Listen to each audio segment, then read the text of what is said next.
Olá, turma, sejam bem-vindos ao nosso curso técnico profissional, programação de produtividade, desculpa, desenvolvimento, né? No programação de desenvolvimento de sistemas.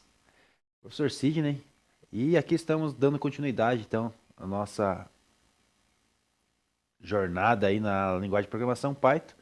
Nós estamos tratando o assunto lógica e programação, né? Desculpa aqui só corrigindo, né? No desenvolvimento de sistemas, o curso, tá? Programação e desenvolvimento de sistemas. Beleza, professor Juliano, tudo certo? Professor Juliano, como que tá as questões aí das faltas para nós saber? E sexta-feira passada teve prova, teve alguns alunos aí que não fizeram. Você poderia ver comigo depois. Aí tem a revisão também, essa revisão que é antes da prova, ela vale como revisão da prova e recuperação. Aí quem precisa recuperar nota também na prova tem que fazer essa revisão, tá bom? O pessoal que fez aí, tá tudo certo, tá? Eles não precisaram usar nada de recuperação, tiraram nota boa. E qualquer coisa daí você me procura daí. As notas já estão lançadas lá, lançadas não, né? Já estão lá no Class. E eu passo uma planilha para você depois com essas notas ali e quem que tá faltando, né? Tá bom? Daí já te facilita a tua vida aí. Então vamos lá, vamos dar continuidade aqui. Eu vou fazer uma passagem breve aqui do que a gente viu nas aulas anteriores, né? Porque a última aula foi prova e a última a gente teve na sexta-feira, então bem corrida nossos dias aí. São muito distantes, né? E daí eu tenho uma lista de exercício ali que eu vou passar para vocês daí resolverem, tá? A lista de exercícios já está disponível lá. A gente trabalha junto, comenta junto. Mas antes disso, vamos voltar aqui. A gente estava falando sobre lógica natural, né? Vamos passar bem rapidinho aqui. Então a gente estava falando sobre lógica natural, são coisas que acontecem no nosso cotidiano, no nosso dia a dia, né? A gente usa para entender como que acontecem as coisas do nosso dia, transformamos isso em lógica formal, que é a linguagem que vamos transformar em script, em algoritmo, para o computador ler, resolvendo alguns problemas ali de ambiguidade, de duplo sentido nas palavras, né? Na escrita, na lógica, para que o computador possa processar para nós essas entradas, transformando, processando ali em saída, e sair ali é o que a gente precisa ser resolvido no computador, tá? Usando qual forma de linguagem você achar necessário, né? Python, JavaScript, C++, C Sharp. A gente usa Python, né? Nessa nossa aula. E terceiro trimestre aí que está quase começando, aí, terminando esse segundo trimestre já. A gente já começa. Talvez aí a gente entrar com JavaScript para a gente fazer lá os nossos projetos lá em web, né? HTML. Beleza? Então a gente passou aqui o que é a conclusão, né, da lógica natural, a um ponto de partida, a lógica de programação é o desafio, o destino é onde a gente quer chegar, e a transição entre elas que transforma você em um bom programador, né? A gente viu isso aqui. Lógica coerente e lógica duvidosa, né, para a gente trabalhar lá essa questão. Todos os humanos são mortais. Eu sou humano, então eu sou mortal.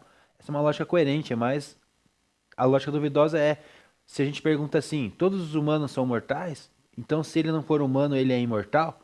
Né? Isso seria a lógica duvidosa, né? A gente não pode tratar essas questões duvidosas aí com a máquina, né? Na linguagem da programação. Falou sobre lógica natural e lógica natural e linguagem natural, né? Por exemplo, a gente tem que formalizar essa linguagem natural, essa lógica natural em uma linguagem natural e depois formalizar ela para a máquina, né? Por exemplo, assim, tudo pode complicar, depende de como a gente escreve ou como a gente fala, né? Se a gente fala para um ser humano, para uma pessoa, né, do nosso lado, do nosso cotidiano ali, por exemplo, essa frase aqui, como vai o cachorro do seu marido, né? Essa frase aqui, ela tem duplo sentido, né? O que que a gente quer dizer aqui? E como que a gente pode tratar essa ambiguidade? Então a gente tem que tratar isso, formalizando isso, decidir sobre o significado que você quer exato para essa palavra aqui. A gente usa na linguagem de programação a sintática, né? A sintaxe, né? Ou a semântica, né? Que é a construção aí de todo esse processo para transformar uma linguagem natural, aí a lógica natural em linguagem natural e formal. Linguagem natural, então, nós usamos para todo o nosso dia a dia, né? A gente usa aí para se conversar, para se comunicar, né? E a gente tem que tomar cuidado para a máquina que ela não aceita aí essas duplos sentidos aí, né? Existem duas maneiras de interpretar essa palavra aí que a gente trouxe como exemplo, como vai o cachorro do seu marido, e a gente tem que fazer a formalização disso, transformando aí, né, essa palavra aí em uma palavra formal. Então a solução para formalizar aquela palavra, a gente já tinha falado, né? Que a lógica da nossa programação funciona, é preciso eliminar a ambiguidade, definir um único significado, usar linguagem formal, precisa e estruturada, e controlar a sintaxe, né? A sintaxe é a forma de como a gente vai apresentar essa estrutura, esse texto, né? E a semântica é o sentido que a gente vai dar para ela. Então, convertendo isso aí, né? A gente teria o modo antigo lá em Python, ambígua, né? A mensagem estava assim, como vai o cachorro do seu marido, então isso é ambíguo, então a gente pode ter duplo sentido. Formalizando isso, a gente tem uma mensagem para a máquina que ela eliminou, né, essa ambiguidade. A gente tem a frase tratada assim: como está o animal de estimação que pertence ao seu marido, né? Então existe forma de tratar a mesma ideia, né, que tem um duplo sentido, mas dando um sentido único só para ela e formalizando isso para a gente transformar isso numa sintaxe boa, né, para que o computador possa entender, ok? O computador nunca pode ter essa dúvida em pensar, né? A máquina não pensa, né? Ela só executa as tarefas que é lhe dada, que é informado para ela. Então a gente tem lá nos nossos sistemas o input, né, que é a entrada de dados, de informações, e essas informações têm que ser precisas para que a máquina possa executar as tarefas para nós, e isso ela faz muito bem. E daí a gente chega na aula de hoje, que é a complementação aí esse conteúdo aí da linguagem natural, da lógica natural, né? E a gente vem para a lógica formal, né? Formalizando isso aí. E dentro então da lógica formal a gente tem a sintaxe, né, que é a construção lá do nosso algoritmo, do nosso código, e a semântica, né, que significa significado bem definido, né, que é a definição aí, deixar bem definida as nossas regras de sintaxe ali da nossa escrita de algoritmos dentro do nosso código. Isso é bem importante para nós que somos programadores, né? Isso torna nós bons programadores. Não é a linguagem de programação que vai nos tornar programadores, mas sim toda a estrutura lógica, de raciocínio lógico, de construção de sintaxe semântica, né? E toda essa organização do nosso código e saber pensar dessa maneira que nos torna bons programadores. Aqui a gente tem um exemplo aqui que a gente pode converter ele depois na linguagem formal, né? A gente tem assim uma expressão falada, né? Nós temos lá um exemplo: A é maior que B e B é maior que C. Logo, A é maior que C, né? É uma lógica isso aqui. A gente lê dessa maneira, né? Se A é maior que B e B é maior que C, então A é maior que C. Essa é uma escrita, é uma lógica, e a gente precisa transformar ela com clareza e precisão numa sintaxe, numa semântica, para que a máquina possa resolver essa solução para nós, né? Na lógica formal, tudo precisa ser claro, exato e sem ambiguidade. Diferente da lógica natural, que a gente é intuitiva, que a gente pode ter duplo sentido, fazer essas piadinhas, é até engraçado, até legal a gente brincar entre nós, né? Jogar uma frase aí ao Léo, né? Ao vento, para que as pessoas possam ter duplo sentido. E a gente usa muito bem isso, a gente gosta disso. Mas no computador não, no computador tem que ser diferente. A máquina de programação, na linguagem de programação a gente tem que usar a linguagem natural, intuitiva e que não exista espaço para interpretações duplas, ok? Então é assim que a gente tem que trabalhar, é assim que a gente tem que transformar a nossa sintaxe lá, o nosso algoritmo, nosso script lá, em uma linguagem natural intuitiva e deixar de lado aí as interpretações duplas. Continuando aqui na mesma linha de raciocínio desse exemplo que eu falei para vocês, se A é maior que B e B é maior que C, logo, né, igual, isso é lógico que A é maior que C, então a gente lê dessa maneira ali, né? Se A é maior que B e B é maior que C, então A é maior que C. Como que a gente faz essa estrutura de sintaxe correta, né? E semântica clara dentro do Python, por exemplo, aí, da linguagem de programação Python que a gente está usando. Então a gente abre lá nosso querido VS Code e escreve, né, essa linha de raciocínio, transformamos as letras A, B, C em variáveis e setamos ali, imputamos valores, né, sobre essas variáveis, e esses valores têm que estar na sequência aqui da ordem da leitura de maiores e menores aqui, né? A dedução correta que poderia ser aplicada na programação ou em algoritmos de decisão. Então a gente usa encadeamento lógico válido para essas variáveis aí que a gente vai criar.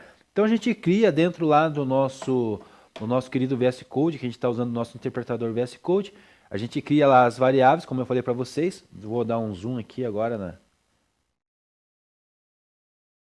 A gente cria lá a variável A, sendo atribuído um valor 10, uma variável B sendo atribuído o valor 7 e uma variável C sendo atribuído um valor 5. E a gente tem uma condicional, a gente estudou isso sobre as aulas anteriores, sobre as condicionais, usando ali também AND, né, porque a gente tem duas comparações de condição. Lembra, a gente caiu na prova isso aí, a gente viu lá no nosso Kahoot, viu na nossa revisão, caiu na prova, né? Por que que a gente usa if e quando a gente usa AND? AND está fazendo comparação aqui de duas condições, né? Então a gente tem a condição número 1, podemos assim chamar, A maior que B. Então nós estamos pegando a variável A, que vale 10, falando que ela é maior que B, que é 7. Isso é verdadeiro. É um valor booleano, true, falando que nós temos uma condição verdadeira. E comparando a variável B, que é 7, né, falando que ela é maior que a variável C, que é 5. E isso também é verdadeiro, né? Então nós temos duas condições verdadeiras sendo comparadas ali agora e pedindo ali uma função print para escrever A é maior que C, né? E vai escrever na tela, né? Essa condição aí, esse resultado aí. Beleza? Porque ela conferiu aqui que as duas informações são verdadeiras, então ela escreve. Lembra que a gente fez a nossa aula de condição? Quando a gente tem as verificações verdadeiras das condições, ela executa a próxima etapa, e a próxima etapa está dizendo para escrever na tela essa mensagem. Ok? Tranquilos até aí, meus queridos? Me responda aí. Falei rápido e demais, né?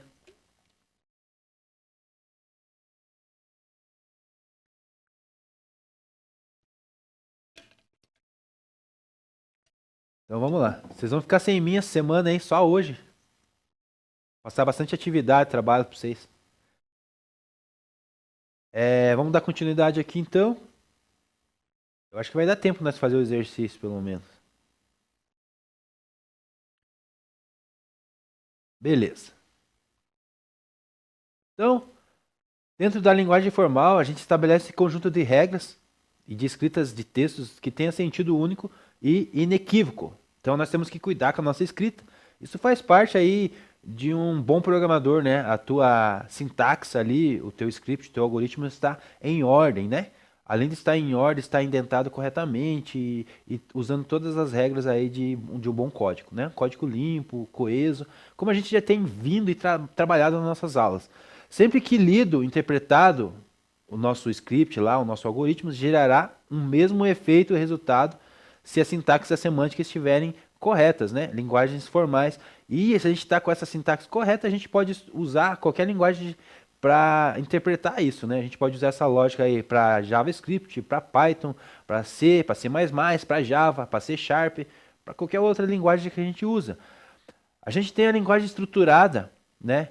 Português estruturado dentro da linguagem de programação que a gente usa, pseudocódigo e Portugal. Eu não sei se vocês chegaram a ter esse tipo de linguagem usando lógica com outros professores. Eu, a princípio, não gosto de usar o português estruturado para fazer lógica de programação. Eu prefiro já trabalhar com a linguagem própria, já que a gente vai usar. No nosso caso é Python, né? Python e daí, provavelmente JavaScript. Então a gente já usa, né, a linguagem, a estrutura, que é a lógica de programação, trabalha a sintaxe, algoritmo, tudo já dentro da linguagem própria, não usando pseudocódigos, que é legal a gente trabalhar isso, né, lá no início, lá, quando vocês estão tendo primeiro contato com a programação. Tem professor que gosta de usar pseudocódigo, e às vezes até eu uso alguma coisa para estruturar ali, as lógicas de programação. E o Portugal, né, eu acabei deixando de lado, literalmente mesmo deixando de lado, porque a gente usar Portugal se a gente já pode trabalhar direto na língua nativa que a gente quer trabalhar, né, ser tratado. E Python, ela substitui muito bem aí esse Portugal aí, a gente já trabalhando diretamente numa linguagem própria já, né? Linguagem formal ainda a gente tem, por exemplo aqui, dentro da linguagem formal, uma frase bem que, que encaixa bem nesse exemplo nosso aqui. O aluno viu o professor com um binóculo. De quem que é esse binóculo, né? Essa frase aqui, ela não está clara para dizer para nós, né? O aluno viu o professor com um binóculo, né? O binóculo era do professor ou o binóculo era do aluno? Na linguagem formal, a gente converte isso, a gente não deixa essa dúvida, né? Para a máquina, a gente coloca a seguinte opção. Por exemplo, aqui tem um exemplo tratando isso dentro de Python. Aluno underscore usa underscore binóculo, que é uma variável. Eu coloquei, atribuí um valor verdadeiro, que essa informação é dele, que o binóculo é dele. Sem ambiguidade, o computador entende apenas que o que é formalizado. Então, a gente atribuiu o valor, coloquemos uma variável, e é isso assim que a gente trata, por exemplo, uma linguagem natural, convertendo ela em formal, para nós chegarmos agora no próximo passo que a gente queria chegar, na linguagem de programação, que é a linguagem, o passo que a gente queria chegar, né? Que é o próximo slide aqui, programação. E a gente queria chegar aqui. E novamente eu falo, né, para os alunos, para meus alunos, a gente já estava programando, a gente tá, por que a gente deu passos para trás para voltar nas estruturas básicas ali, né?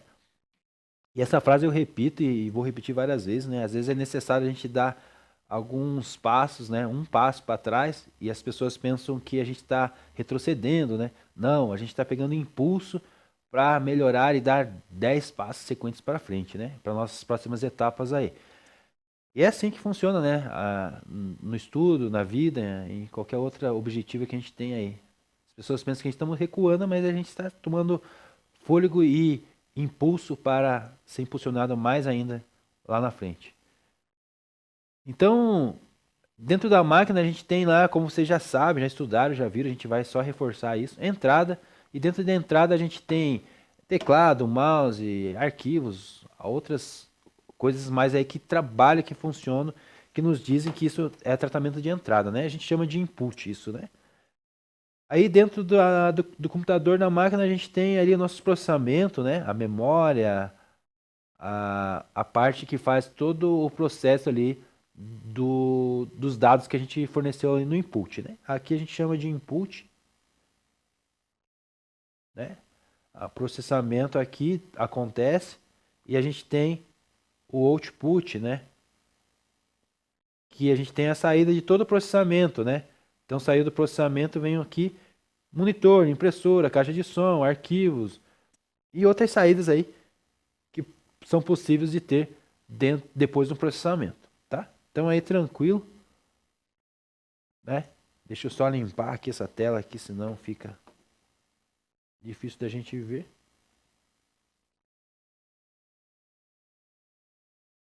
Então, entrada é tudo que o computador recebe. A gente já falou isso, microfone, arquivos carregados, teclado.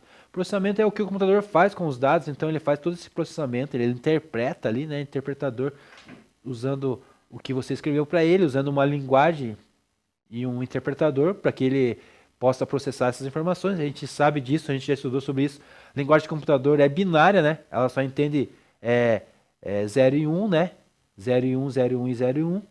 E a gente precisa converter a nossa língua, a nossa linguagem natural para formal, para uma linguagem que ela entenda aí, com o interpretador que interprete aí para ela a nossa linguagem e ela faça todo esse processamento aí e aplique a lógica e a programação. E a saída, tudo é que o computador entrega ao usuário, né? Exemplo, mostrar na tela ou imprimir alguma coisa, tocar um som ou salvar um novo arquivo. Então essas são as questões aí. O que a gente consegue fazer, né, em Python, pacotes de funcionalidades prontas que a gente encontra dentro de Python. Isso é muito importante, a gente já viu aí algumas dentro da nossa matéria, na sala de aula. Entrada e saída, né? A gente consegue fazer isso com o Python, é o que a gente está usando, né? Variáveis, atribuições e expressões, a gente está estudando sobre isso e fez algumas aplicações. Estruturas condicionais também, a gente estudou e fez algumas aplicações. Estrutura de repetição, laços, né? A gente também está usando isso e já estamos programando, fazendo alguns joguinhos aí, jogos de adivinhação, jogo de forca, usando esses exemplos para entender aí essas estruturas, né? Estrutura de dados nativas, que a gente viu isso também nas últimas aulas, e funções subprogramadas, né? Que a gente também está vendo nas nossas aulas e a gente vai ficar reforçando durante a nossa caminhada, tá? Então, basicamente, a nossa aula rápida hoje é isso, né? A gente viu linguagem natural lá, complementando lá no início, lógica formal, na aula de hoje, um pedacinho, e finalizando aí com lógica de programação. Eu tenho uma lista de exercício lá agora com vocês, né? Vamos abrir lá o VS Code de vocês lá.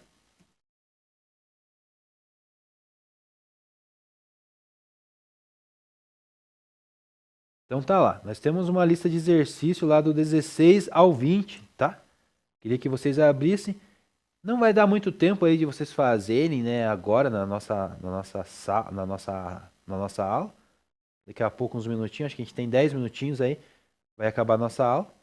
Mas eu queria que vocês começassem aí, pelo menos, a fazer essa atividade. Tá lá no Class, tá?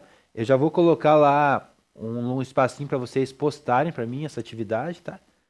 Então vamos lá. Primeiro exercício que tem lá disponível é loja de tinta simples. Faça um programa para uma loja de tinta. O programa deve solicitar o tamanho em metros quadrados da área a ser pintada. Considere que cada litro de tinta cobre uma área de 7 metros quadrados e que a tinta é vendida em latas de 18 litros, custando R$ 570 cada. Informe ao usuário a quantidade de latas de tintas a serem compradas e o preço total. Então é uma lógica simples aqui, tá? Também é um exercício matemático, né? De interpretação lá. Você vai fazer as regras aí e vai usar essas informações para resolver esse problema, né? Diferente da matemática, a gente tem que usar o nosso raciocínio aí para executar a tarefa. Aqui não, aqui a gente vai passar os parâmetros para a máquina na linguagem Python e o computador vai resolver para nós, né? Mas mesmo assim nós temos que usar a nossa lógica aqui para montar essa sintaxe, esse algoritmo aqui, beleza? Então, são 5 exercícios, 16, 17, 18, 19 e 20, né? Eu quero que vocês façam. O 17 também é uma continuação da loja de tinta, só que ela pede uns valores mais detalhados, né? É otimizar aqui esse processo de compra, mostrar opções, situações onde o cliente tem latas, apenas galões, combinação entre as melhores formas dele comprar. Aí nós temos o exercício 18, que é fazer uma estimativa de download, né? Calcular o tempo estimado de baixar um arquivo. Aqui nós temos todas as informações também, isso convertendo um byte em 8 bits. Tem a fórmula, né, para a gente fazer isso, tá? Usando de novo matemática, posso até fazer junto com vocês. E manipulação de listas de fruta também, isso aqui também a gente vai fazer, que é a 19. Usando listas, que a gente também já viu aí no jogo da Fork. E exibição de meses do segundo trimestre, que é criar uma lista que inicie listas contendo nomes de 12 de janeiro a dezembro, né? No caso aqui, seria só os meses do segundo trimestre, né? Abril, maio e junho. Beleza? Comece lá a fazer então o 16. Eu vou lá colocar um espacinho lá no Class lá pra gente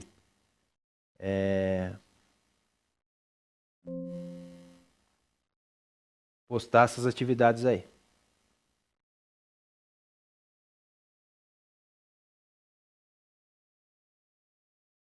Então a lista já está lá, tá? A lista exercício 16 a 20. Eu vou criar aqui uma atividade só de entrega. Vocês já estão acostumados já. Falar nisso, tem uma entrega da aula passada lá. Deixa eu ver quantos fizeram a aula passada. Só tem uma entrega lá, só a Isabelle que me entregou. O exercício, lista de exercícios de 11 a 15. E a gente já tem essa próxima lista aqui. Tem que fazer o exercício, turma. É isso que faz a gente ficar melhor aí nos códigos na programação.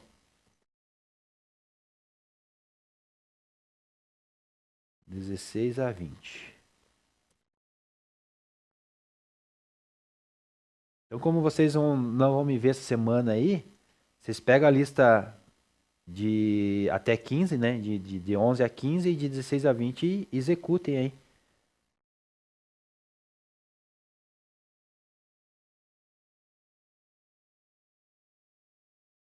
Então tá lá, entrega de exercício 16 a 20, data de hoje.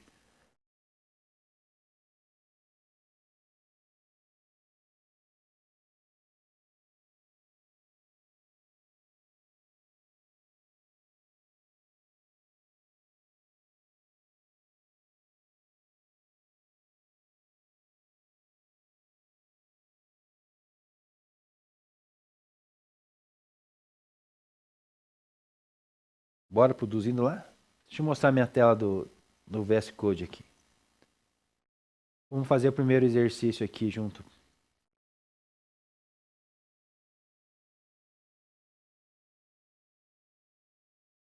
Beleza, agora vai. Então nós temos aqui, né, o nosso exercício 16, eu não vou apagar porque está em comentário. Está comentando aqui e a gente vai puxar o que a gente precisa aqui, né? 7 metros quadrados de tinta, o valor 570. Então a gente vai importar aqui a função match. Função match é de cálculos, né? Função já nativa aí do Python, biblioteca de Python. Então aqui a gente vai criar a entrada de tamanho da área a ser pintada. Então a gente coloca uma variável aqui, área, tá? Ó, variável do tipo float, né? E a gente vai a conversão já do input, convertendo já. Lembra que a gente tem que fazer a conversão, turma? A gente fazia a conversão de texto para int, né? Porque a gente queria números inteiros. E agora a gente quer do tipo float, né? Então a gente vai converter para float. Faz a mesma ideia, tá? A mesma ideia do int, a conversão, tratamento aí da conversão. Então a gente converte direto, a gente podia criar uma variável recebendo essa conversão, a gente já sabe disso, vocês já fizeram vários exercícios sobre isso. Então a gente tem que digite o número da área a ser pintada em metros quadrados. Isso aqui é só texto, né? Porque a gente está dentro da função input. Vai receber essa mensagem na tela e você vai digitar a área que você precisa, que você vai precisar colocar. Os cálculos vai ser feito, né? Então, a cada litro cobre 7 metros quadrados. Então, a gente tem aqui uma variável litros underscore necessários, sendo atribuído a ela a área que a pessoa digitou, né? Dividida por 7, que é a cobertura aqui que cobre 7 metros quadrados, né? Ok? Cada litro cobre 7 metros quadrados, então já faz a divisão por 7. Aí, né? Lógica aí, usando lógica matemática. Aí a gente pede que a quantidade de latas. Então a gente vai criar uma variável latas do tipo int, que vai receber números. E a gente usa aqui um match, né, para fazer os cálculos aqui. Então o match vai fazer os cálculos aí, litros necessários. A gente criou essa variável aqui em cima, divididos por 18, que é a quantidade de litros, tá? Usando matemática aqui, lá, raciocínio lógico. Preço da lata a gente coloca uma variável preço underscore total. A gente tem o preço da lata lá em cima, que foi colocado no exercício, no texto do exercício. A gente tem aqui latas, né, a variável latas aqui em cima, vezes 570, que é o preço da tinta. Então a gente tem aqui já, nessa linha 19, a gente tem latas sendo tratadas aqui, né, necessidade de litros que a gente precisa, porque ela já fez o cálculo da área, dividindo por quantidade de litros, que vai dar aqui a quantidade de latas, e a gente vai colocar aqui vezes o valor de cada lata, né? Então a gente já sabe aqui, a saída vai falar quantidade de latas que a gente precisa, porque eu tenho uma variável aqui que me contou essas quantidades de latas, e eu tenho aqui uma variável total de preços, né? Que é uma variável que vai fazer o cálculo para mim, porque eu já fiz o cálculo aqui em cima, escondido aqui, né? O sistema vai fazer para mim, né? A máquina vai fazer para mim, tá? Seria isso o nosso código. Código simples. A gente coloca a execução aqui. Vamos lá digitar o tamanho da área, está ser pintado, está escrevendo ali embaixo para mim. Eu vou digitar 70 metros quadrados, que eu quero. Quantidade de latas que eu preciso. Uma lata, valor de R$ 570. né? Então, seria isso aí, teu código funcionando. Primeiro exercício, tá? Então, os outros exercícios, segundo exercício, daí o próximo já é um pouquinho mais complexo, que vai pedir para incrementar algumas funções aqui, né? Mas é isso aí, tá bom? Para a aula de hoje, então, eu fico por aqui com vocês. Vocês finalizam essa nossa lista aí, por favor. E é isso. Se tiver alguma dúvida, alguma pergunta, pode fazer agora ou cale-se até semana que vem, né? Cale-se para sempre, né? É a brincadeira. Brincadeira à parte, vamos finalizar então nossa aula de hoje. Deixar aquele abraço para vocês aí, professor Juliano. Por hoje a gente fica por aqui, tá bom? E se você precisar lá, eu vou passar para você as planilhas lá com as informações das notas. E informe a turma aí que eles precisam correr atrás aí de quem não fez, né? Tá bom? Então por hoje é só, aquele abraço, tudo de bom para vocês, até a próxima.